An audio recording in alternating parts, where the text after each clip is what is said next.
काम मायावती जी ने भी इस पर टिप्पणी की है, उसको आप किस तरीके से देखते हैं? देखिए, मायावती जी ने जो टिप्पणी किया है कि यह फेक इनकाउंटर नहीं है, सही इनकाउंटर है।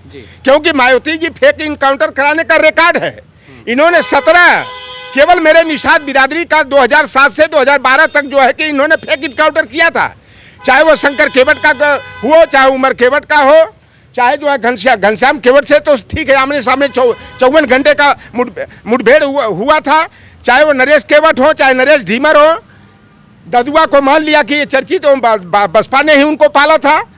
और मायावती के कार्यकाल में ददुआ कुर्मी का भी इनकाउंटर हुआ।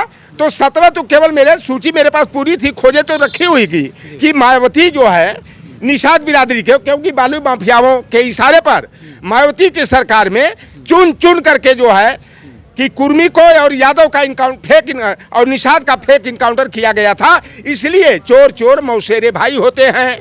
और मायावती जी का इस समय चाल चरित्र आप नहीं देख रहे हैं।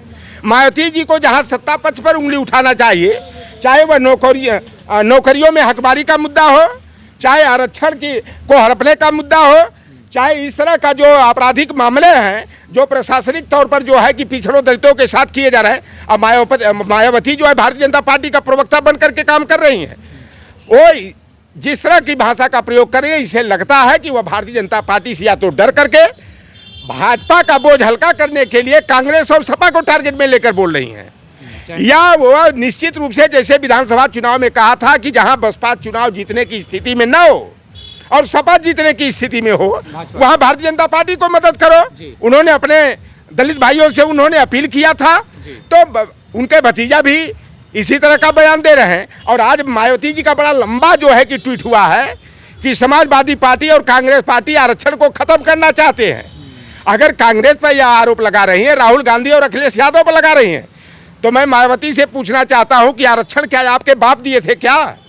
कांग्रेस की सरकार 1950 में बनी और आरक्षण नियमावली कब बनी अनुसूचित जाति जनजाति के लिए? तो कौन बनाया आरक्षण? ठीक है, बाबा साहब भीमराव अंबेडकर संविधान के निर्माता थे, ड्राफ्टिंग कमेटी के चेयरमैन थे। कांग्रेस पार्टी ने उनको आगे किया, उनको बड़ा देश का जो है कि महानायक बनाया।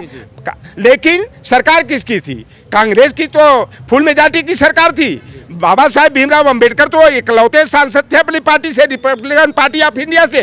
तो क्या वो अकेले आरक्षण देने की स्थिति में थे क्या? कांग्रेस पार्टी ने ही एससी और एसटी को आरक्षण देने का काम किया। फिर अब आप आगे आएंगे तो जनता दल की सरकार ने जो है कि अनुसूचित जाति अनुसूचित जनजाति अत्याचार निवारण अधिनियम बनाने का काम किया। माननीय नेताजी मुलायम सिंह यादव जी ने पंचायत राज अधिनियम 1994-95 के माध्यम से ग्राम पंचायत त्रिस्तरीय पंचायतों में और नगर निकायों में जो है 21% एससी को, 27% ओबीसी को, 2% एसटी को, 33% महिलाओं को आरक्षण देने का काम किया। माननीय नेताजी ने ही 2006 में निजी पॉलिटेक्निक कॉलेज हो, चाहे मेडिकल कॉलेज हो, डेंटल कॉलेज हो, इंजीनियरिंग कॉलेजेज हो, चाहे मैनेजमेंट के कॉलेज हो, वहाँ पर माननीय नेताजी ने, परम पूज्य नेताजी ने आरक्षण देने का काम किया। लेकिन मायावती जी की हालत वही हो गई, खिसियानी बिल्ली खम्भा नोचे। यह बुरी तरह से कांग्रेस और सपा के गठबंधन से उत्तर प्रदेश में धूल चाट खाता नहीं खुला तो पगलाई गई है, बौखलाई हुई है। जैसे हाथी पगला जाती है वैसे हाथी सिंबल लेकर के मायावती जी पगला करके इस तरह बयान दे रही हैं जैसे कांग्रेस पार्टी और समाजवादी पार्टी पर। अरे बोलना चाहिए भारतीय जनता पार्टी पर। 69,000 नौकरियों में 18,988 पद ओबीसी एससी का भारतीय जनता पार्टी की सरकार ने लूट लिया। तब मायावती जी की गिग्गी बच जाती है, जुबान पर ताला लग जाता है। जब ग्राम विकास अधिकारी के भर्ती में घोटाला ओबीसी एससी के पदों का हुआ, तब मायावती जी क्यों नहीं टिप्पणी की? तो मायावती जी पूरी तरह से भारतीय जनता पार्टी के प्रवक्ता के रूप में काम कर रही है। और बहुजन समाज पार्टी अब जो है बहुजनों की पार्टी नहीं, दलितों की पार्टी नहीं, वह जो है कि भारतीय जनता पार्टी की बी टीम बनकर के काम करने का काम कर रही है। और सामाजिक न्याय की लड़ाई लड़ने वाले राहुल गांधी और अखिलेश यादव की ताकत को कमजोर करने के लिए मायावती जी आए दिन जो है उटपटांग भाषा का प्रयोग कर रही हैं, पागलपन का परिचय दे रही हैं। और बहुजन वर्ग के लोग जो है मायावती के बहकावे झांसे में आने वाले नहीं हैं। बहुत बहुत धन्यवाद। लौटन राम निषाद जी ने मंगेश यादव के मुद्दे के साथ साथ मायावती के आरक्षण के मुद्दे वाले ट्वीट पर भी जमकर बरसे और अपनी बात को मुखरता से रखे हैं।